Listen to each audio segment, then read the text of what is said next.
Hi guys, it's Angela here. Welcome to this video. So today I want to introduce you to a very good friend of mine, and this friend of mine has known me for many years, since I left the Jehovah's Witness organisation, and he has agreed to share his thoughts about the Jehovah's Witness beliefs, his faith as a Christian, and also his take on me still being indoctrinated even after I have been gone from the organisation for over 30 years. So I'd love to take the opportunity to introduce you to my friend called Mr. Mystery. Say hi Angela, thank you for having me, and hi to all your subscribers. So today you've just heard Mr. Mystery. He's called Mr. Mystery, and he's not going to be on camera because he chooses for his own personal reasons to stay anonymous. So you will hear his voice, and you will see me looking over to my left because this is where he's sitting. So you're going to hear his voice, you're going to hear his views, but you're going to be seeing my face. So guys, let's get straight into it. So Mr. Mystery, how long have you known me? I've known you for quite a few years, especially since you've left the Jehovah Witnesses. Okay, and it's been probably about 18, 19 years or so, yes. Yeah. And I've been out of the organisation for just over 30 years. So Mr. Mystery has known me for quite a few years. So Mr. Mystery, tell us, what is your background? Have you got a faith, a belief system? You said it in one. A faith, I've got faith, and I've got a belief system, born again Christian. And because of actually becoming a born again Christian, I don't really just say Christian, because we've got lots of people who are Christians and they're doing lots of different things. So I tend to use more the term born again Christian. Now, getting back to before I became a Christian, I was looking at different religions. I always like to do my research. I started off with looking at the Rasta religion. I started looking at the Islamic religion. I started also looking at other charismatic and fundamental Christian religion. And I also looked at the Jehovah Witnesses religion. And I thought if there was a organization that I was going to join, would have been the Jehovah Witnesses, for various reasons. Like, one, I like the look up of their colourful pictures, their book, their family life, and beautiful gardens, lions laying down with lambs, all of these things, and how lovingly it looked from the outside. That then prompted me, after receiving some of their Watchtower magazines, because they kept coming round and wanted to introduce me to go to Kingdom Halls. I knew nothing about really religions, so that then prompted me to go and do some research to find out what this organization was all about. Surprisingly, there was a lot of surprises, Angela. Yes, indeed. So do you think that, you mentioned that the Jehovah's Witnesses came to your door, and as we know, that is part of the culture of the organisation. Do you think that this method of recruiting is successful for them? I would say it was very successful, especially when they started talking off nicely. Then they tell you about biting the dust of Armageddon and telling me about frightening things, and that made me wanted to look and research more. But by that time, I started to go to church. And I had some great friends at work that used to go to the Jehovah Witness Kingdom Hall, and I wanted to invite them to my church. As you know, we were great friends at work, but they said they can't come to my church, and that started to raise a lot of alarms in my head about, I can come to your Kingdom Hall, but you can't come to my church. Yeah. Why not? So when they said, "Oh, I'll be this fellowship," I said, "Well, what's going on here?" That then put on a lot of lights, red lights in my mind. I then started to wanting to research more about this religion, which, to my surprise, a lot of things started to spring up, Angela. Yeah, I mean, it's interesting you say that. As you say, Mr. Mystery, it is very much a case where they Jehovah's Witnesses really encourage the community to go to their kingdom halls, to study the Bible with them, to go to their conventions and assemblies, but they're not willing at all to receive an invitation to anybody else's church. What was your views on that? My views on that is, what have they got to hide? I can come to your kingdom hall freely, nothing happens to me, but you can't come to my church. I can celebrate my birthday, but I can't celebrate your birthday. There's a lot of questions started to come up, and moreover, just like on one of your videos, for those who haven't seen Angela's last video, I then had to go around and look to see what this kingdom hall was about, and no windows. That's shocking.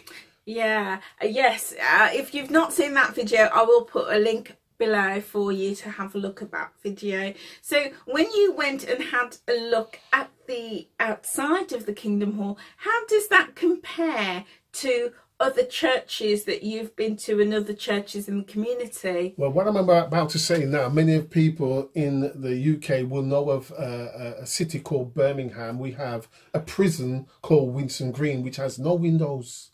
And when I saw the Kingdom Hall, it had no windows, and there was like an identical sort of pattern towards prison and Kingdom Hall, and that dissuaded me from even wanting to have anything to do with the Kingdom Hall. But more than all, when I'd left school, because I had quite a few friends that belonged to Kingdom Halls, Jehovah Witnesses, Watchtower, and we wanted to celebrate not only our birthdays and reunions, but these friends couldn't come at all. They couldn't celebrate any occasions. And that started to raise still a lot of question marks within my mind. So I says, one day, like I've researched Islam, I've researched the Latter-day Saints, the Seventh-day Adventists, I'm going to really pursue a study on the Jehovah Witnesses.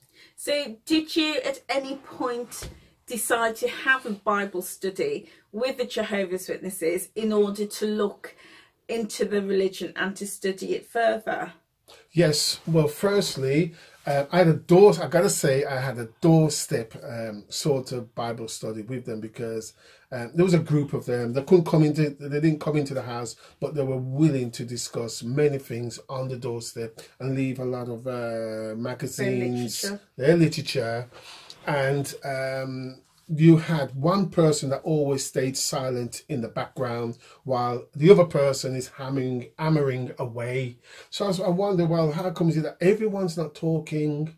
And basically, I used to see these people mainly when the weather was adverse, the elements were giving it large, like snowing, and it was a treacherous rain. You see them come out in their groves. And I was saying, there's got to be something that's driving these people.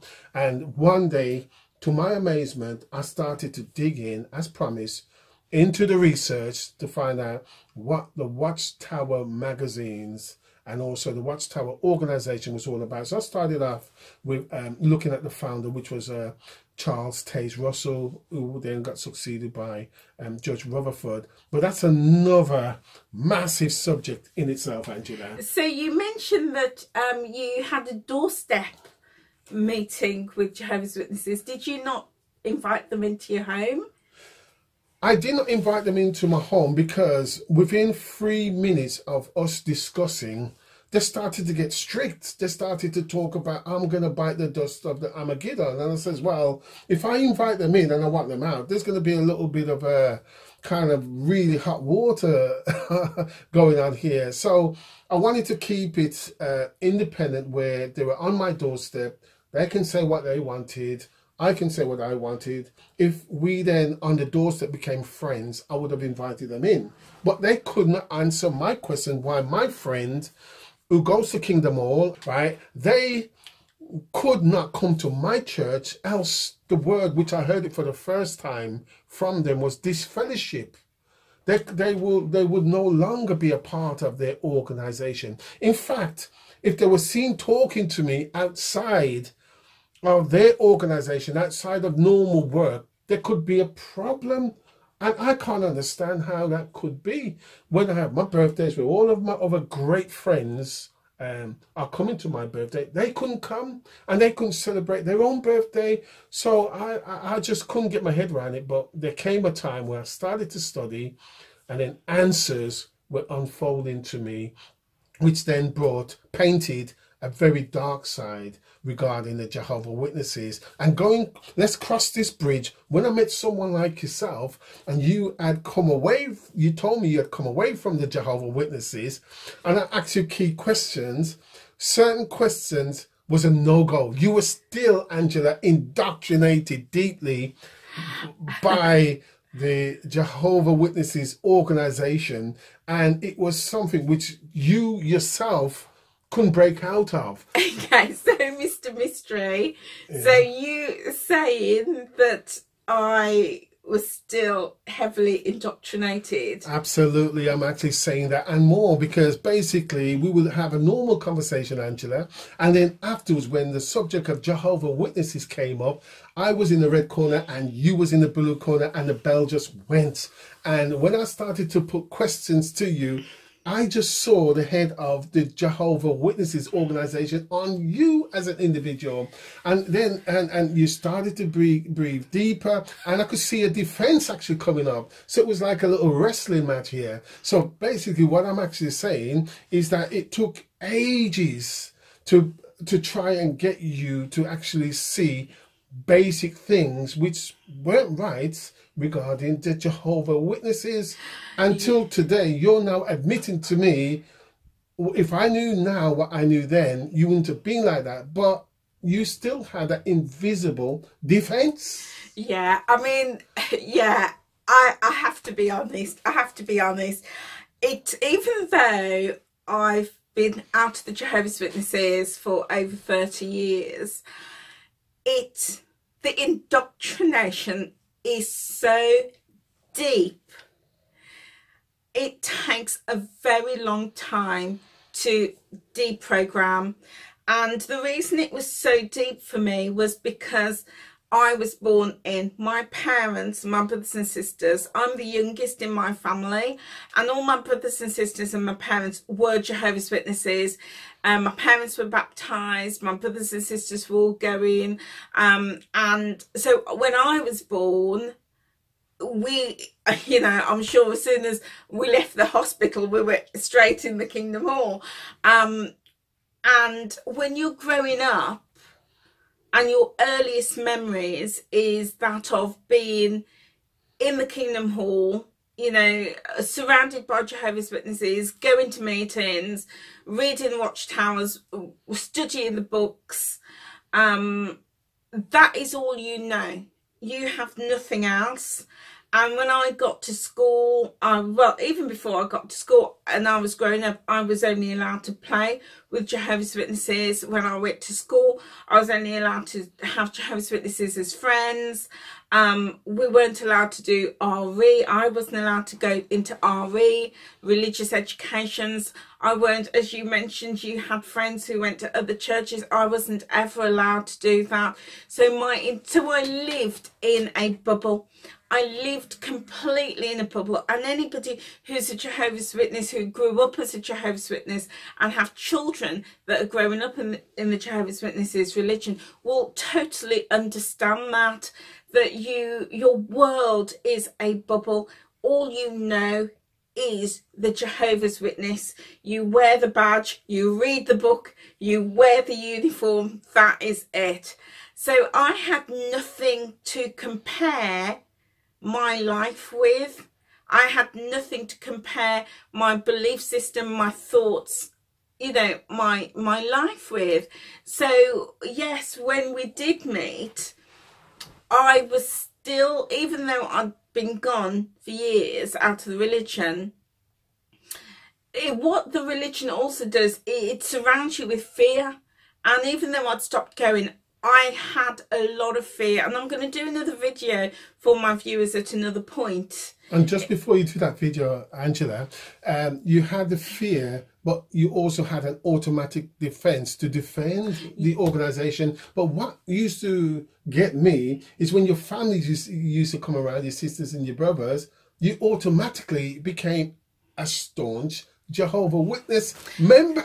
And that's really it's really interesting you say that, Mr. Mystery, because as I was saying, that when that's all that you know, and you are heavily indoctrinated, and you have this fear, and all your life you taught this fear. You mustn't associate with people who are not Jehovah's Witnesses. They're bad association. You mustn't read books that are non-Jehovah's Witnesses books, and you have all of this, and you've grown up with that. Then even though I'd stopped going, that fear was still around my life, and I felt guilty to have friends that weren't Jehovah's Witnesses. I felt guilt and fear having relationships that were outside of that. So, you know, the mind control isn't just about the religion and the doctrines, it's also about your life. So when I met you, and I do remember that occasion that we had a massive argument, because Mr. Mystery was trying to explain things about Charles Taze Russell, that the organisation was steeped in the occult, it was steeped in, you know, Masonic beliefs, 33rd degree Mason, Masonry, etc. Yeah, and when I was telling you about even New Year's Day, you couldn't even celebrate. And all the celebrations, and we were trying to have a conversation about this. Also, I remember you telling me that the organisation was racist, that their Bible was false, and all of this. And even though I had been gone for so many years, the indoctrination was still very heavy. And yes, Mr. Mystery is right. I was having none of it. I was having none of it. And it was almost like I was still a Jehovah's Witness. Definitely, you were the champion of the cause. But at the same time, when you were defending the organisation, you still couldn't bring any proof to validate the organization's validity. For instance, when I was coming to you with the different dates of prophecies which they set, which were wrong, 1914, 1916, and 1916, there are many others, you can tell me why they were wrong. So that then became another debate. As I said, I'm in the red corner and Angela was in the blue corner in terms of trying to defend the Jehovah Witnesses' undefendable doctrine. Yeah, and it was, you know, it's only now, because of the amazing work that the activists are doing on YouTube and on social media, that I'm really starting to understand myself why those doctrines are so false. Because again, when all that you know is the Jehovah's Witness bubble, and I was taught, and Jehovah's Witnesses are taught, not to question those things and to trust what we're told. So I had no reason to research them or to unpick those doctrines, because I believe that what we're being told is for my good, our good. So you just believe it.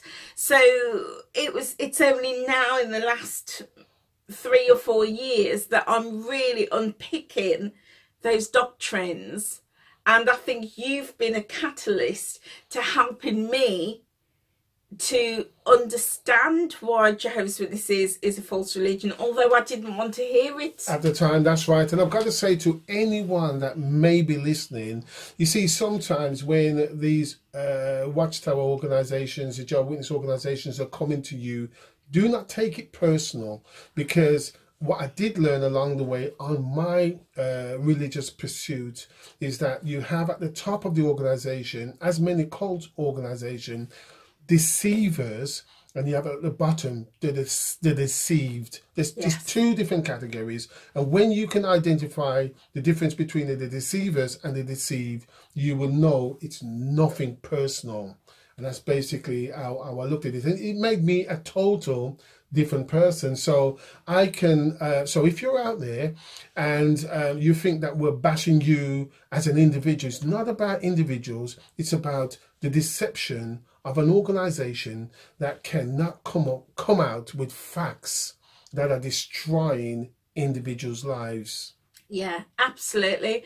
And as you know, I still have family members who are still so deeply entrenched in the culture of Jehovah's Witnesses. And, you know, as you know, my mother passed away and she was a Jehovah's Witness up until the, you know, the point of her passing. And, you know, it is a sad situation that my mother didn't see through the lies and the deception, and it's a pity that some of my family members are still very much in the cult. If you had an opportunity to say something to my family who is still in the cult, what would it be? But firstly, I've got to say, as I said before, is that sometimes you could be driving up a one-way road and you believe that basically this is the right road. But many times as a driver myself, I'm going to admit it, I've drove up one-way roads and I'm driving the opposite way to where I'm supposed to have driven, and I had to turn back around with shame. And I've been, you know, talking about certain other religions, because prior, before I became a Christian, one of my pursuits, I found myself and fell into Rastafarianism. And then when I came out of that, I had to then go back to my friends, head down, and say, you know what, I thought this was the right faith, but it isn't the right faith for me, right? So in terms of your sisters and your brothers, I would say, look at things for what they are. Look at the facts. Do your research, because the truth, I've got to say, can always be questioned. If it's truth, it will stand. If it's not truth, it won't stand. And like many fundamentalists, you've got to do things to destroy those who are attacking the truth. And unfortunately, Jehovah's Witnesses, they strongly believe they have the truth. They will go to their death because they believe they have the truth. But at the same time, they're not encouraged to explore themselves independently whether they have the truth. What is your view on that? Well, I would say don't hide. You've got to come out. Now, if you believe you have the right religion and you have the truth, come, let's sit round the table and have a friendly discussion. We don't need to hate each other, but firstly, let's put our books on the table and let's put all our sort of ideas on the table. If I'm wrong, I will quickly admit that I am wrong, and we can talk, and there's no fighting. I don't hate you, you don't hate me, and then we can move on like this and we can share it to the rest of the world. But if you've got something to hide, there is no way you're going to want to bring what you have to the table. But as I said, I do understand that you can have deceit and being brainwashed, and you're following a deceptive organization, which you've got to keep going there to get your daily dose of deception, and not meet anyone at all outside. Don't mix with anyone at all. In fact, don't even look at the window, because we've bricked all the windows up, right? Yeah. and basically, let's keep what we have to ourselves. And that just reminds me of David Koresh and the other sort of cult leaders, which says the world is after us, only us know what's going on. Before you know it, there's a poison and chalice coming our way. Let us die, and then we can all go to wherever we're going to go. And what surprised me about some of the most of the Jehovah Witnesses, they don't want to go to heaven. So if there's no outcome somewhere where you can go to a better place, because obviously this world is not good at all. Right, so where else can you go? What's all the hardship for? What are you laboring for? At the end of it, what do you get in return? Is it just a few people going to a place what they call paradise? But where are you going? Yeah, I mean, you've made something, you know, some really interesting points there.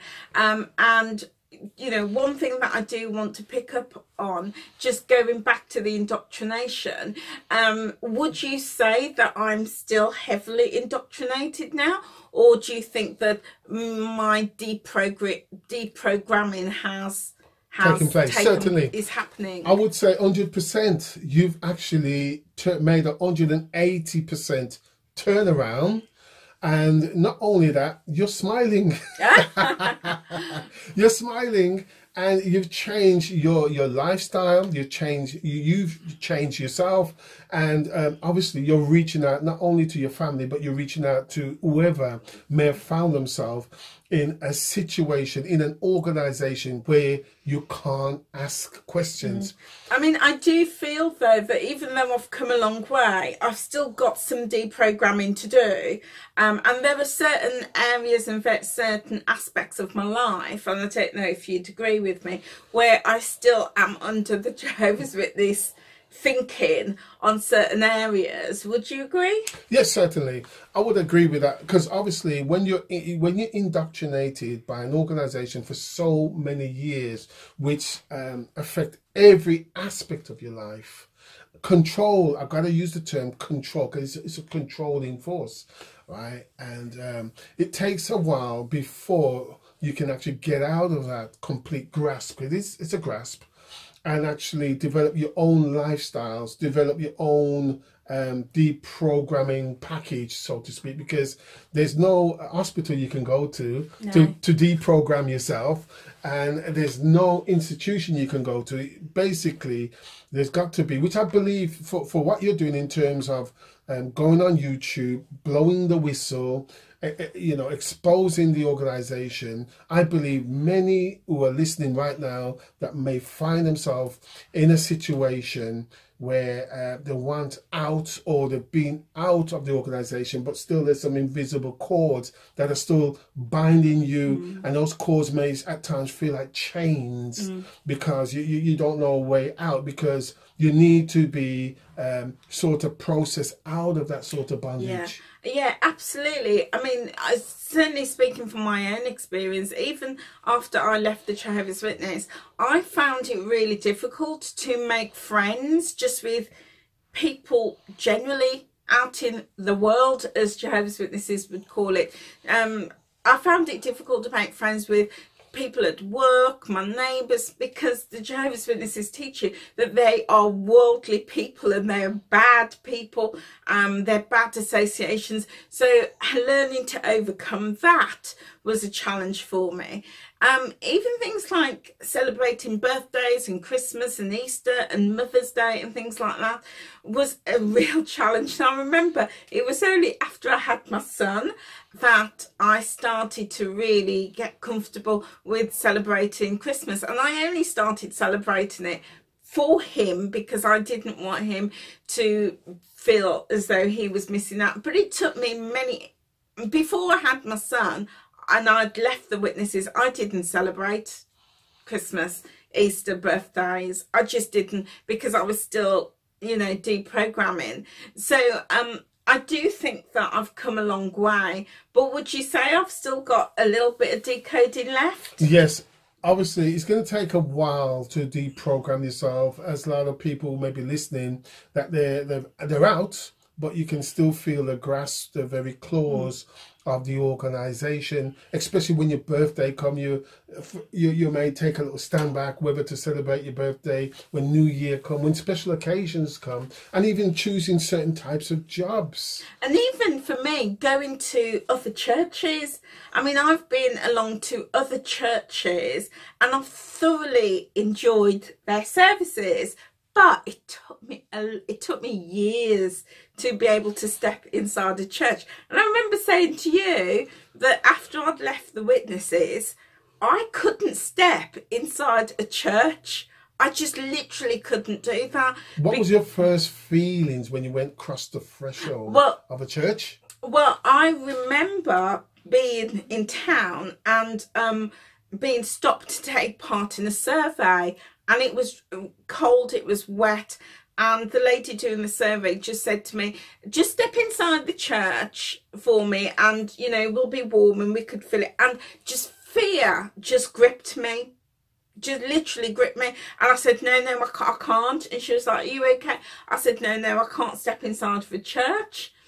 And that was because of all that fear that Jehovah's Witnesses put inside me about false religion, about Christendom and all of that.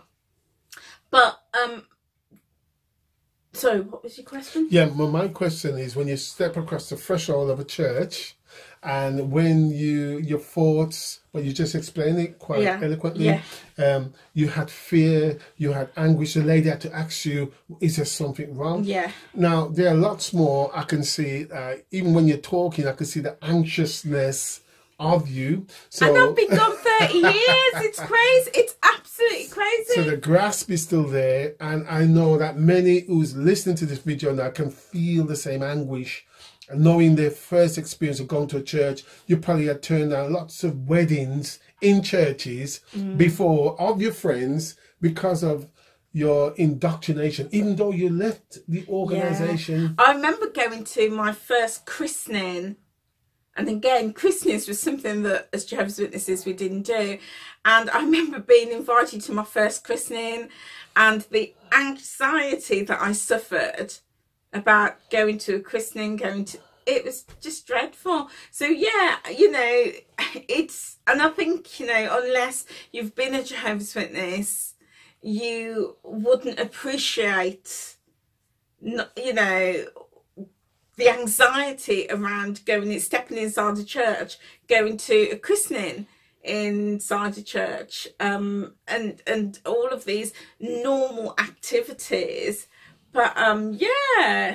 So Mr. Mystery, I'm so glad that looking back in hindsight, you chose not to study the Bible with Jehovah's Witnesses, or in other words, study one of their publications, because you don't actually study the Bible with Jehovah's Witnesses, you study their books.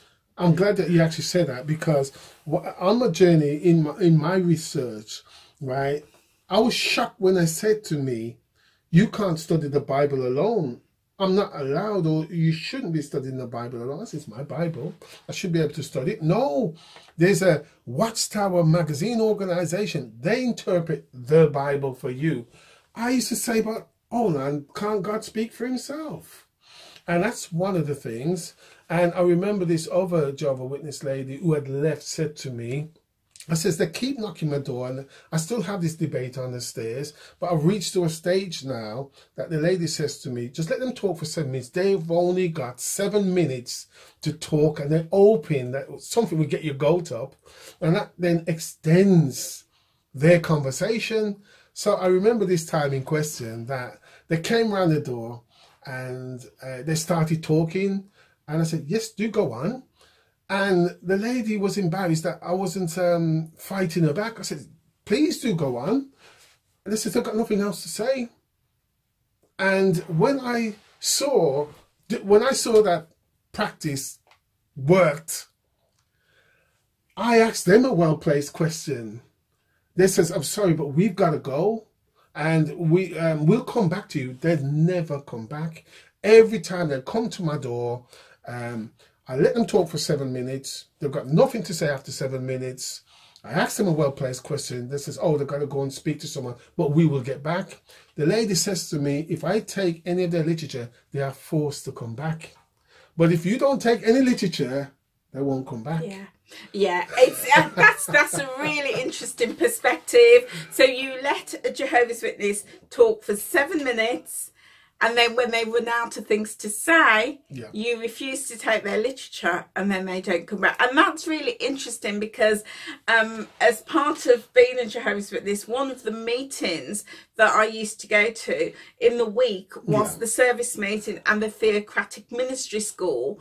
And those meetings, they actually they are training schools, and they actually train you in terms of what to say when you go out on the preaching work, and they do demonstrations of what to say, likely responses you may get, how to deal with objections, how to place the literature, etc. So I mean, that's a useful tip, because eventually they'll run out of things to say. That's right. And if you slam the door, it proves to them that you're lost. You've got something to hide. But if you just let them talk for 7 minutes, say, yes, sir, no, sir, 3 bags full, sir, they'll run out of conversation and they're stuck. Yeah. Then you ask them a question. And then when you ask them a question, that they can't answer because it's not been scripted, they've not been taught to answer these off-the-wall questions, right. Then their view is we're under attack. Yeah. And Jehovah's Witnesses love to believe that because they're the true religion, because they're serving Jehovah, they are under attack. The religion is being attacked. And it's only because people see through their lies, they see through their deceit. And most Jehovah's Witnesses can't answer. But I know certainly for me, if I was asked a question that I hadn't been taught and it hadn't been scripted, I couldn't answer it. I didn't know how to answer it. And I was a pioneer, you know, but I was taught how to answer objections about blood, about who is God, about Jesus, about the paradise earth, about our future, about wickedness on the earth. And all of this was scripted. And I knew it. I was memorized it. I knew what scriptures it was.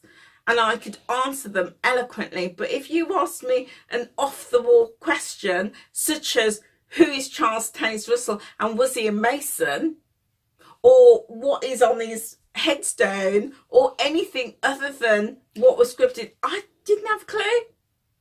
And, you know, it just goes to show that Jehovah's Witnesses don't know the belief, that all they know is what they've been scripted. That is absolutely correct. They do not know Greek or Hebrew, or they wouldn't even go back to the early manuscripts of which their supposedly Purple Interlinear Bible or their magazines were written from. Because if you can actually go back to the manuscript, the main manuscript, where in Hebrew the Old Testament was written in Greek the New Testament was written in, and you can actually see the wording, you will be totally amazed. And one of my astonishments which I had when I was on my pursuit of religion was not only what was taken away from their Bible, but what was put in. When I started to see there were scriptures within their Bible were missing, I wondered, well, why did they take this out? And why have they added this? And when I look in certain verses and chapters of the Bible says you shouldn't do that. When challenging them on that subject, we've got to go. They felt uncomfortable. Yeah, absolutely. Because as you said, you asked them a question that's off the record. It's not scripted. It's not scripted. Okay, so this has been such a fantastic opportunity to talk to you and to get your perspective. And I hope that we can do more of this in the future. I just have one last point before we wrap up. So as you know, yesterday I went back and I went outside the Jehovah's Witness Kingdom Hall, and I did invite you to come along. And what was your view on why you didn't want to come along?